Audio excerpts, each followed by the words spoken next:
by Cousins, throws right to a Hawkeye. Tyler Sash lateraled the ball off to Micah Hyde. He might go. Inside the 5, lunging, touchdown. Hey, what's up, everybody? JP here from the Play the Fight Song podcast, here to preview and recap a couple Iowa football games. How about a recap shortly of the Nebraska win last week? And then we'll preview a little bit into the Big Ten title game where your Hawkeyes will take on Michigan this Saturday at 7 p.m. on Fox in Indianapolis. It should be a ton of fun. At least hope it's going to be a ton of fun. I think we're all kind of having the same low expectations as we expected to have in this game, no matter who we were going up against, whether I was Penn State, Ohio State, Michigan. But we're happy to win the West. I think we're always seeing that as an expectation, as it should be for this program. And you accomplish that goal, and we'll just attack that when we get there. I do apologize in advance. I'm starting to come down with a little bit of sickness. I think everybody's getting on the post-Thanksgiving holiday weekend. Started to strike people differently. I'm just starting to get it a little bit of it now. So if I sound a little raspy, a little off, that's probably why. But thank you all for tuning in again. As you can see on the ticker down here, follow and subscribe at Play the Fight Pod on basically all platforms. The only one where it's not the exact same is TikTok. It's going to be at Play the Fight Song. That is a channel we are growing rapidly. We got over 1,000 followers recently. We'd love to get to 2,000, 3,000, all the way up. We're dropping videos, hype videos for each week, recaps, awards. We're going to do some lives. We send out clips from our episodes. So we do appreciate you following on all of those. It's been a ton of fun creating that throughout the year. And we're in conference championship week. This year's flown by. 14 weeks of the regular season. Conference championship this week. Next week we'll have Army, Navy, and then we'll get into bowl games. It's going to be a ton of fun. Transfer portal is about to be wide open and crazy, and we'll have you covered for that. So again, follow us, subscribe to us all over on all socials: Facebook, Instagram, TikTok, X, used to be Twitter. I can't remember what it's called at the moment. But thank you to everybody for that. Now, congratulations to the Iowa fans and the Iowa faithful and everybody within the program, players, coaches, everybody. You won the West. You did what you were supposed to do, and then you go into Nebraska in a really tough, ugly game and find a way to win that when you already had things locked up. Always nice to beat that school because literally nobody likes them.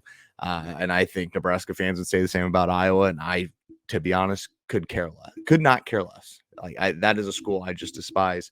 A lot of the brainwashing that goes on over there on them thinking they're still blue blood and what they actually are. It's a lot different, right? The blue blood because they were good in the 90s. Well, that's been 25 years, right? Like you were at a Big 12 title game that you can talk about that you got robbed of or whatever, blah, blah, blah, blah. Like you haven't been to a bowl game in so damn long. Like it's not even worth saying blue blood anymore. If you can't get, our goal is not bowl games. Well, I hate to break it to you, champ, here, but you're going to have to win 6 or 7 games before you win 8, 9, 10, or you have a chance at a conference title, have a chance at a playoff, any of that. So you're not a blue blood anymore. Sorry, your program's in shambles. I hope it stays that way forever. But just quickly, Iowa almost found a way to lose that game. It felt like a lot of situations it was drop pass, missed open throw, just kind of going through things. The kicking was continuous. Stevens, Caleb Brown dropped a touchdown before one of the missed Stevens kicks that should be caught every day of the week and twice on Sunday. I mean, that ball's got to be caught. Then we wouldn't have to worry about the kick. Now we cannot kick field goals into the back of people's heads or a foot above that, right? We have to get the ball up, especially if it's 30 yards, 35 yards and in. We don't need to be kicking line drives. We're not going into the wind at 50 yards. So that's got to get figured out. And obviously that got changed when Marshall Meter came in and hit the game winner late in it. Shout out Torrey Taylor for handling a poor snap and getting that ball down.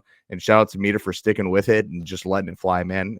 As ugly as it was really nice to see that. It's not a Kirk Ferentz thing to switch, but apparently he saw it in the kicker and it needed to happen. Drew Stevens had a rough day, but it sounds like he'll be the guy this weekend as well against Michigan and Indianapolis. That's kind of all I had on that one. I mean, that's a game where I don't think Nebraska deserved to win. I don't think Iowa deserved to win. But when you're Nebraska, you can find their ways to continue to Nebraska. Nebraska themselves, again, found a way to lose. Iowa always finds a way to win. And you don't beat teams by giving up things unless it's Nebraska. They'll find a way to lose anything. You give that team a 35-point lead going into the fourth quarter against Indiana, they'll find their way to lose. It's a beautiful thing, and that's really cool. Good to have that trophy, the Heroes Trophy, back in Iowa City as it should be. Would really be nice to be 4 from 4 this year.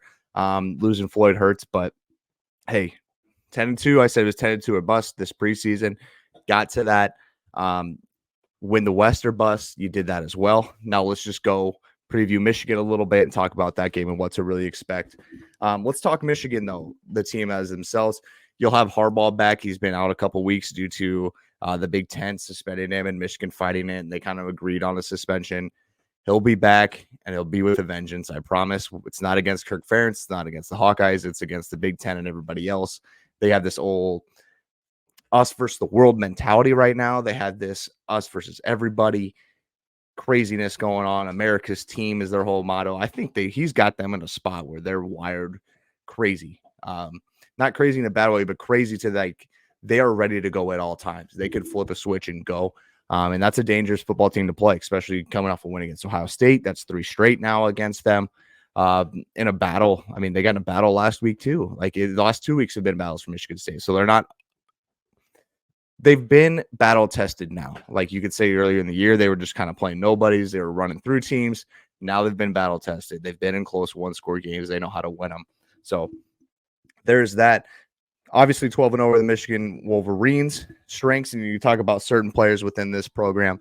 It all starts with JJ McCarthy, a guy who has not been putting up crazy numbers, but he hasn't had to, right? Like he's at a stretch, I think 3 games or so, he wasn't throwing touchdown passes. That's fine. He's putting up over 250 yards to the air. He's been a high completion percentage guy. He's not turning the football over, and that's kind of what they want out of him. And I wouldn't be surprised if they keep that formula. They do not want to put the ball in the air or put the ball in risk against an Iowa team that can't move the football offensively. So why give them more opportunities to possess it with better field position, right? And that takes us to Blake Corum and Donovan Edwards. Now, Donovan Edwards got more carries last year because Corum was hurt for a while. This has mostly been Corum's role. I think he has been double the amount of carries and yards that Edwards has. That doesn't mean Edwards isn't a good back. Don't get me wrong here. He's just as talented. But it's Corum's team. It's kind of found his way in that run game where they ran the ball, 40 straight times against Penn State. They ran it 20 sometimes another game. Like, don't be surprised if this team just puts their head down and tries to run right through because the offensive lines had the ability to do that. Now, if you're Iowa, this team's going to go more at you downhill, north and south. Nebraska tried to get east and west a little bit to create edge and space.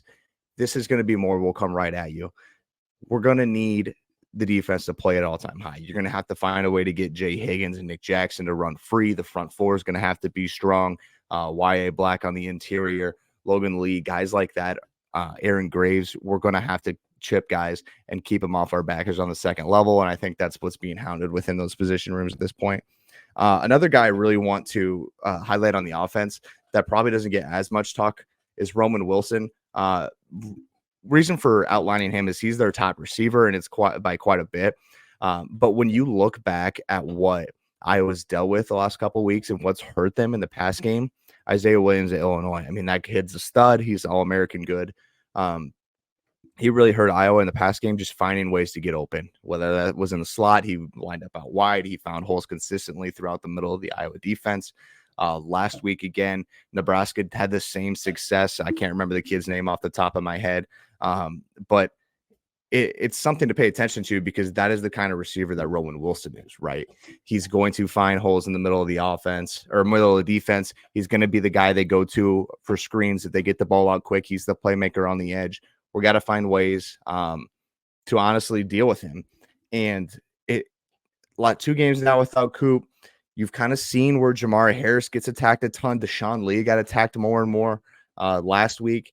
These are guys that have to step up because JJ McCarthy, again, doesn't turn the ball over. He's going to take high completion or high percentage throws. He's going to hit them. We're going to need to keep them in front of us in that situation. And, you know, Nebraska kind of tried to do the same thing, but Chubba Purdy's no JJ McCarthy. Billy Kemp is the kid's name from Nebraska. I could not remember for the life of me. But it's just tough to look at this offense and think, you know, for most teams, it's been, how do we keep Michigan under 30? Well, if Iowa's going to win this game, how do you keep them under 24? How do you keep them under 20? And a lot of that comes right back to how well do we play offensively? How well do we play in the special teams? Are we able to slow drives down? Are we getting them off the field on third down? I mean, there's a billion questions you could ask yourself in this situation. But I think it mostly starts with, let's not give up the big plays like we did last time we played them. You think about, they had a halfback pass go for 70-some yards and a touchdown. They had a couple big runs, a couple bigger pass plays in Indianapolis last time we got against Michigan. Let's keep these down. We've been really good at it. Iowa ranks within the top 20 of 20-plus yard gains given up. Very low number that the Hawks given up all year. That's going to have to continue. And when you look at that, let's talk about a little bit of the status of the Hawks and everybody. Jennings Dunker left the game in Nebraska. I think Kirk yesterday said, yesterday being Tuesday, I'm recording this Wednesday, that he would be probable. I think they're thinking Jennings Dunker is going to have a good shot to go. Same with Deontay Vines and Caleb Brown. It was a May return. I think better and better each day. I think what Kirk's saying, hard to get injury news out of that guy unless somebody's completely out. So it would be really nice to have Vines back. It would be better to have Caleb Brown back because he's kind of found his role. I think Deegan got more comfortable with him being the number one guy. And we would like that to be back. The more threats, the better. And I say that simply because of what we've dealt with when you're dealing Stringa and Stilianos, your two tight ends, because you don't have All or Lachey. There's no Cooper.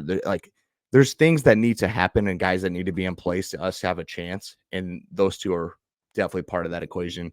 Minimal offensive line injuries as well will help. Anytime that offense can get extra help and stay healthier, it's going to help everybody, right? So when you look at this, how does Iowa win? How does Iowa win this football game? How do they attack it? And I think Kirk knows exactly how he's going to do it. But here's what I was thinking going out through this. It's going to have to get mucked up. It's going to have to get nasty in some way, whether that is just maybe we just stifle the run game for a half and Michigan just can't run the football great. Like maybe they're averaging 2 yards a carry or something.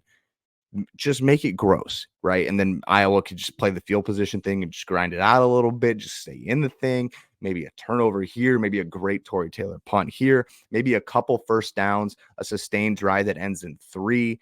Like, just things like that need to happen. It needs to get gross. It needs to become an Iowa football game that the whole world and all social media throws the label on us of how gross we play football. I mean, it's going to have to be that way this year for the remainder of the year. So let's just own it and go with it, right? I talked about this a little bit earlier. The front seven have got to be unreal. We got to have Jay Higgins and Nick Jackson run free. They've got to be incredible in the linebacker. We can't miss tackles. Corm's a guy who is shifty, who can make people miss. Last year, he did shake Jack Campbell a couple times in a hole, and that doesn't happen. I don't know if you know that or not, but nobody shakes Jack Campbell. And so this kid's shifty. He's talented, and he's a really good back. And that's just be as blunt as possible. We're going to have to find ways to shell what he does. He's going to have to keep him in a bottle and keep him under wraps. Get the front seven going, right? All 3 linebackers, the front 4, just be nasty and really take advantage and win the line of scrimmage that way. Then I go down. The play not to lose stuff has to stop. We got to play to win. Let's take some risks, right? 4th and 1 on our 45. Bang, we're going for it. Let's run the football. You want to be Iowa and you want to run the football and be tough. Let's go, right? If it's 1st and 10 and you're in good position, let's let one fly, right? Like, let's take a couple chances. Maybe we have a couple trick plays. Now, we pulled a couple of these out last time we were in Indianapolis. One of them should have been a touchdown. It was just an overthrow. I believe that was Gavin Williams overthrew. Can't remember who we overthrew in the end zone, but that was the first drive, and then we missed the field goal, and it's like, well, shit, there goes that opportunity, and took a lot of air out of the place. But I think that's a big one to pay attention to. Let's play not to. We can't play not to lose, and I know that kind of contradicts the muck it up thing, but you can take chances and be aggressive and go after things while still mucking it up. I mean, this is Iowa football after all. Nobody does it better than us, right? And then 4th, right here, I mean, it's a no mistake, zero tolerance kind of thing. We cannot continue to make mistakes. We can't drop passes in the end zone. We can't miss open receivers. Can't miss blocking assignments. It cannot be a penalty big game where we're consistently giving them 15 on a pass interference call, or a holding negates a 10-yard gain on the ground, 15-yard gain on the ground. Stuff like that can't happen. And Iowa traditionally is good at not being penalized. They're traditionally not good at, or they are good at not beating themselves. it's just going to have to continue, and it's amplified in a situation like this where you're playing a team as talented as Michigan, right? It should be, I mean, go into it with low expectations, understanding what this is. This is Iowa, a team that's won 10 games, but hasn't been great the entire year. There's been a lot of turmoil. There's been a lot of issues that are well publicized. There are a lot of things in this game that could get ugly. There are a lot of things in this game that you could get upset at. There are a lot of things in this game to just, like fill you with rage a little bit. But understand where this team is. Understand where this program is. Understand that we are here to win a football game, to win a Big Ten title. But understand if it gets ugly, it's not going to change in a week. Everything that happened in Nebraska happened against Illinois, Rutgers, go all the way back as far as you want to, right? It's not going to change in a week. This isn't going to become a completely different team in a week. You know what you're going to get. Embrace it. Be a part of it. Cheer for it. Do not take yourself out there and expect Iowa to run through this team or expect Iowa to be in this game the entire time. If they are, absolutely, right? Like, that's what we're here for. But we're going into this to win. We're excited to be here. We have a chance. We feel like that, right? Whether it's slim or you think it's a large chance, doesn't matter. You think you have a chance. I think we deserve to be here. We're the best team in the West. You set it up this way. I didn't ask Michigan and Ohio State and Penn State. And that's it, because I don't think the East on the other side is any good. We know the West hasn't been good. But when you win 10 football games and only 1 or 2 losses in conference, and this is the layout, we deserve to be here. And nobody can tell you different, right? That I think those people are just dealing with, a little bit of jealousy, right? Nebraska claims they were a quarterback away from a Big Ten West title and going to Indianapolis. Bullshit. I watched that team just as you did all year. Then I guess Minnesota could say the same thing. I guess Illinois could say the same thing. I mean, come on. I mean, this team deserves to be here. They play this brand of football better than anybody else. They don't beat themselves. They find ways to win football games. The rest of those programs find a way to lose games. And why not do it here on the big stage in Indianapolis against Michigan, right? Would be incredibly fun to bring Harbaugh back and then laugh him off the field. Would not be mad about that, right? With that said, let's get into predictions. I think staying on the Harbaugh train, I think they kind of let loose. I think they're going to do the same thing they did last time. This is a little bit more. It feels like a little more of a revenge spot on the world than 2 years ago when Iowa played Michigan. They're going to let loose. They're going to throw it deep. They're going to score as many points as they want. They're going to just continue to try to pile it on, running the trick plays, doing everything different. Onside kicks are possible. Expect it all, because Harbaugh is going to try to stick it to the world, and it's just Iowa's in their way. Hopefully it doesn't go down that way, but that's what I'm expecting. And don't buy into that shit either. Don't buy into the us versus the world. That whole thing is a whole different argument, but they got caught. Are other teams doing it? Maybe. You got caught. You dealt with it. You're dealing with it. It ain't our fault that you're in that position, right? But I do appreciate all of it. Just kind of how he's rallied the team around it. Like, they truly do believe that. So it's something to consider there. Prediction wise, I'm thinking it's going to be about 37-10 Michigan. That's where I see it. I think the total at 35.5 is a little low, because I do think Michigan will try to score as many as possible. I think Iowa gives a fight for a while, and I just think that the same things pop up, right? I hope it's not special teams problems like we've seen the last couple of weeks, but I'm assuming it's going to be offensive troubles and just sustained drives where you've seen an Iowa defense out there for like 30 more plays than they should be, and they're just tired and they're getting run down a little bit after a valiant effort. But that's kind of where I see this going. Now, I would absolutely love to win this football game, and I will cheer my heart out and be right there in front of the TV, ready to win a game. But that's where I'm seeing this thing go. Really do pay attention to a couple things for Michigan, again, that I think are worth noting. Don't be surprised if they just stay on the ground for the entire second half or extended period of times, like 10, 15, 20 plays in a row, right? Don't be surprised there. They have 2 weapons. Their quarterback has legs as well in McCarthy. They have Roman Wilson they'll throw in jet sweeps and get the ball to on the edge. Just pay attention to that, and don't be surprised if a couple rabbits get pulled out of a hat on either side in this one. So should be a ton of fun. Go Hawks. Big Ten West champions, a chance to win this. win the Big Ten title this weekend. I'm excited for it. I appreciate it. Thank you all again for tuning in. Episodes will drop Thursday. Throughout this whole bowl season, we'll have everything covered from transfer portal to coaching hires to bowl game breakdowns each week. And we'll go into the playoff when that comes up. Hopefully Michigan's got one loss going into the college football playoff. We're sitting on Selection Sunday with one loss. It'll be a ton of fun. Hey, go Hawks. Thank you for listening.